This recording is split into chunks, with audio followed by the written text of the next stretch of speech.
Okay, so we have 7:31. We'll begin our meeting for this evening. First order of business is a public hearing.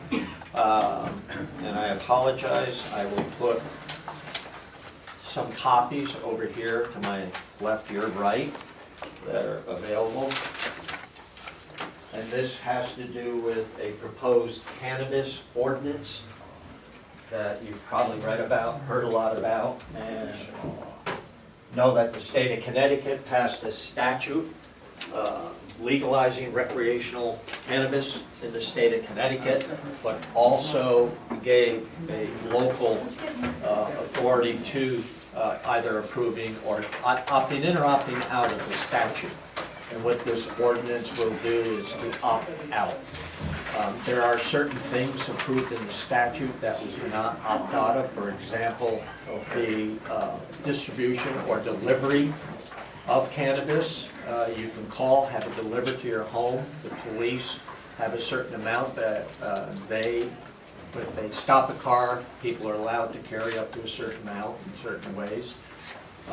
But this is for the town of Ridgefield, not to approve a dispensary in the town of Ridgefield. And there are multiple other subcategories that would be involved with this.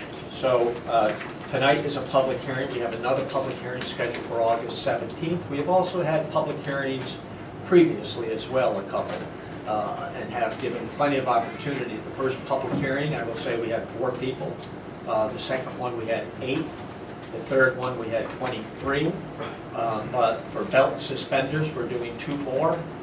Tonight, July 13th, at our public meeting, public hearing on August 17th, and the voted on already at a town meeting to pass the ordinance or vote no on the ordinance for September 7th.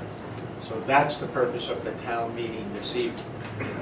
The Planning and Zoning Commission, I spoke with the chair of the Planning and Zoning Commission last night. They had a discussion. I know there are at least one member of the commission here tonight. Two members, I'm sorry. And I don't know if they want to opine a little bit on the what took place, but basically it was discussion about moving forward. An application had been submitted for regulation change.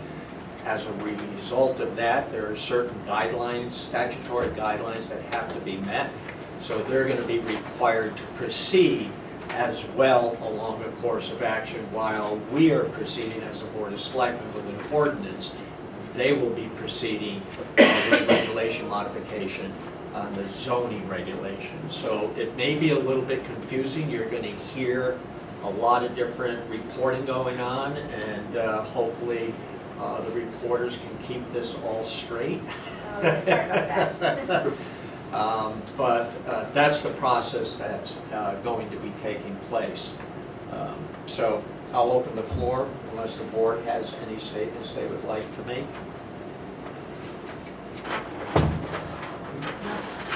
Okay, so we'll open the floor of comments.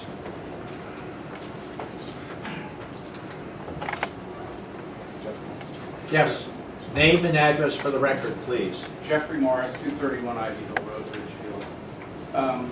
I know that you all have, the board has been against allowing the sale of marijuana in the town of Ridgefield. And I know that you had some hearings and then voted against it, and now we're pushing this. And I think it's very short-sighted. I think it's a big economic development issue. I think when you look at other towns and communities in, for instance, western Massachusetts, they see huge economic impacts and 0 negative community things. So I think 2 and 3 years down the road, when you're looking for an extra $1 million or $2 in your budget, I think you're going to say, well, we gave up that medical marijuana taxes and economic development, but at least we don't have any prostitutes on the streets. Thank you. Are there any other comments for the record, please? Ed Tyrell, 17 Pond Road. Mr. Tyrell. Thank you. I think this is a great ordinance. I'm the guy who really likes tax dollars and not spending money. I don't want this tax dollars. I think it's great that Nevada allows prostitution and gets taxes for it. We don't need that. That's what this is, prostituting ourselves. We're going to regret it if we ever let it happen. I'd like to point out the very last line in the document. Okay? It says that this chapter becomes effective by an affirmative vote of the Board of Selectmen. I'm sorry? It says this chapter becomes effective upon an affirmative vote of the Board of Selectmen, Yeah. probably town meeting. I-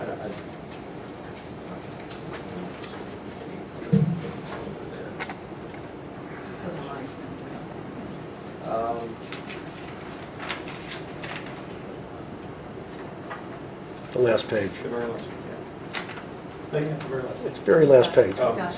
Is there a page missing? There is a page, there, even number pages. Page 4. There's no 2 and 4. That's all that's on They page didn't 5. print both That's sides. the only thing that's on page Sorry. 5. Yeah, I meant to say.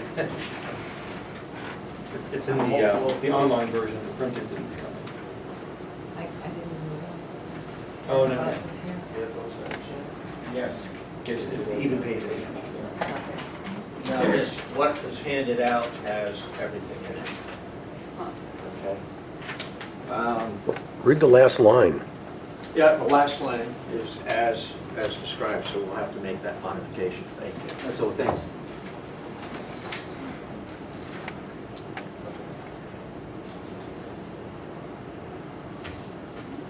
It should be affirmative vote by the town meeting, not the board of selectmen.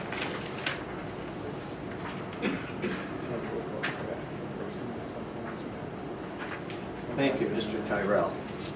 Good catch. Hi, Gloria Norwood, 143 High Ridge Avenue. To continue on with what Jeffrey Morris was saying, he's with the Economic and Community Development Commission with me. And as you know, the ECDC made a statement saying that we believe economic development should really be considered more thoroughly here. And even if the Board of Selectmen doesn't want to have retail sales, there are so many other types of businesses related to marijuana, such as, you know, the growing, the cultivating, and we're disallowing everything. When it seems like what people are really, if anyone's concerned about this, it's really just about retail sales, and we are blanketly saying we can't have anything. And this should be a consideration in economic development. Thank you. Any other comments from the public? In the back of the room, please.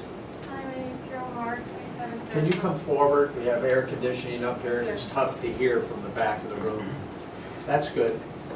My name is Carol Mark, 27 Fairview Avenue, and I guess what I would say is, I think we have a lot of economic development in this town. I think a lot of things are going on in this town. And this is a brand new thing to a lot of states, a brand new thing to us. I don't see the need to rush into it. I think this town could wait a year or two, see what happens with other towns, study it, make an informed decisions based on what they see happening in other towns. And I think it would be prudent of us to wait, because if you rush ahead and you say yes to this, you're not going to be able to stop it once it starts. But if you take the time to look at it, really study it, and make informed decisions, I think that's the wise way to go. This town is not in dire need of economic development. We have it, it's happening. Just look at our roads, look at how crowded it is. And so I think it would be very prudent of the town, of the board, and everybody to take some time, step back, and let this sit for a while, and then make a decision. Thank you. Any other comments this evening?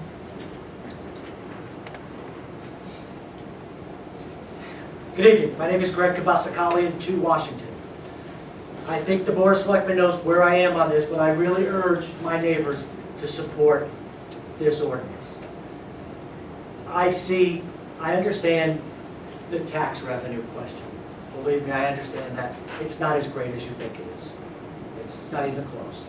We have many opportunities to have many businesses move into town, try and rent a store space in town. Kind of tough these days, it really blocked up. So I would strongly recommend not putting these retail stores in Ridgefield. look at the message it would send our children. Where are our police on this? Where are our fire? Where are EMTs?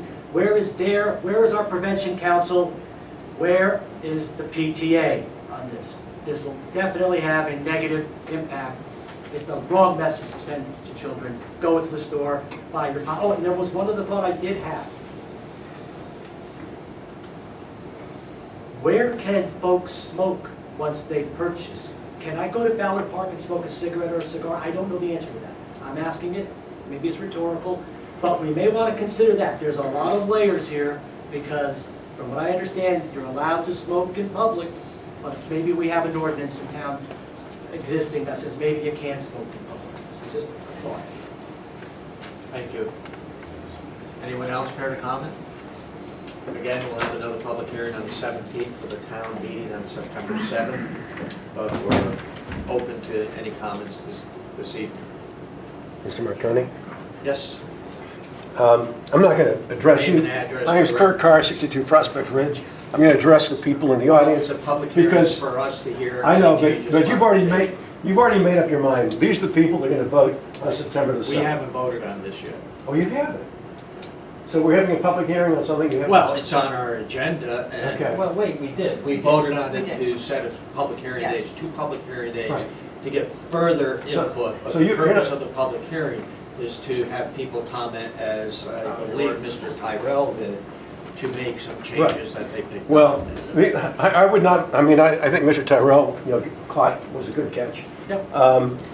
The other one I think is where you talk about morals, which I guess there's some people that think this is a moral question. I think it's a business issue. I think the idea that a 3% sales tax is going to somehow be a salvation for Ridgefield is absolutely ridiculous. First of all, the Centennial Institute in Colorado has studied the social and economic costs of legalized marijuana. And what they found is that for every dollar of taxes that you take in, it costs you $4.50 in social and economic costs. But that's for every dollar. That dollar is split between the state and the town.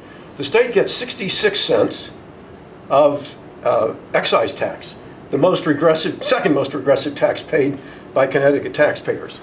23 cents is in sales tax to the state. 11 cents on the dollar, 11 cents of the tax dollar stays in the town. 89 cents go to Hartford. 100% of the problems, 100% of the social and economic costs stay in the town. This is a really bad deal. Now, Ridgefield imports 82%. I mean, one of the things that I went to one of the ECDC meetings, and I heard Mr. Ancona, who spoke, he said, gee, that one person said about all the people that you can hire in these businesses, I can't hire 14 people. And that's a fact. Finding people in this town is a problem. We don't have a shortage of jobs. We have a shortage of storefronts, we have a shortage of parking, but we don't have, and we have a shortage of workers. We don't have a shortage of jobs. So this is an economic, pileup, and the ECDC really has failed to study it. I mean, I'm sorry, Mr. Morris, I really respect you, and Mr. Carr, can you keep your comments to Okay. the ordinance, please? well, I am talking about the ordinance Well, because you were addressing Mr. But- Morris directly. but the and fact- I'd the rather fact you is, address the ordinance. the Thank you. ECDC has come out in favor of this, and this is not an economic boon for the town of Ridgefield. I don't know, we never received a vote from, did you vote, ECDC? Did the ECDC vote? I'm trying to remember to tell you the truth. Okay. Yeah. Anyway, go ahead, Mr. Carr. I didn't We have mean no to- voting authority. I mean, we put out recommendations. Go ahead. But this is just a business decision. The problem that the state of Connecticut has, and that towns like Ridgefield have, is something called fear of missing out, FOMO. And it's right now, it's a real problem with kids. But if a town or a state can't resist the fear of missing out, how do we expect our kids to resist the fear of missing out? This is a great ordinance. I think you've done a great job. I'm profoundly disappointed in our Planning and Zoning Commission. I think you handed the ball to them and they punted. And they should have done what they were elected to do. But absent that, you're going down this path. This is the 4th of 5 public hearings. How many times do we have to do this? So anyway, I'm glad you're having a public hearing. I'm very glad you're doing the ordinance. I wish Planning and Zoning would do their job They've got an application before them that they don't want to hear. They put it off as long as they can put it off, and they should be ashamed. Anyway, thank you very much. Thank you. Are there any other comments this evening? Susan Coco, Branchville Road. I'm just asking a question. The current Board of Selectmen, to my knowledge, and the town of Ridgefield, has absolutely no control over whether or not marijuana, recreational marijuana, the growing of marijuana in the state of Connecticut, and other kinds of legal businesses are approved, it can exist in the state of Connecticut. The only authority that we have locally is regarding the awarding, correct me if I'm wrong, please, of licenses as it pertains to the town of Ridgefield. Am I correct? Yes, More or that's a less. very general statement. The ordinance is very specific Very to specific. the uses or Yeah, not. and I'm addressing non-uses. the issue The as... state does allow recreational use. Thank you very much. That's all I needed to say. Mhm. Anyone else? Mr. Katz? To Mr. Carr, I'm on the Planning and Zoning Commission, we're not ashamed of anything we've done or not done. Thank you for that. I think that the town owes it to itself to examine what the current strain of marijuana can do to young people whose brains are not fully formed and whose attitudes are not fully formed. Marijuana is not the benign, recreational drug that it used to be when I was somebody who would have used it if I could have, but I didn't. It's a very different drug today, and I think we all ought to familiarize ourselves with just how potent it is, how dangerous it can be, and weigh that against the possible increase in taxes that we might enjoy. Thank you. Anyone else for a comment, please? Okay, going once. That's it, we'll close this public hearing at, what time is it now? 7:48. 7:48. And again, as I said, we'll have another public hearing on August 17th, prior to the Board of Selectmen's meeting at 7:30. The public hearing will be at 7:30, and then a town meeting vote on this on September 7th. Thank you all.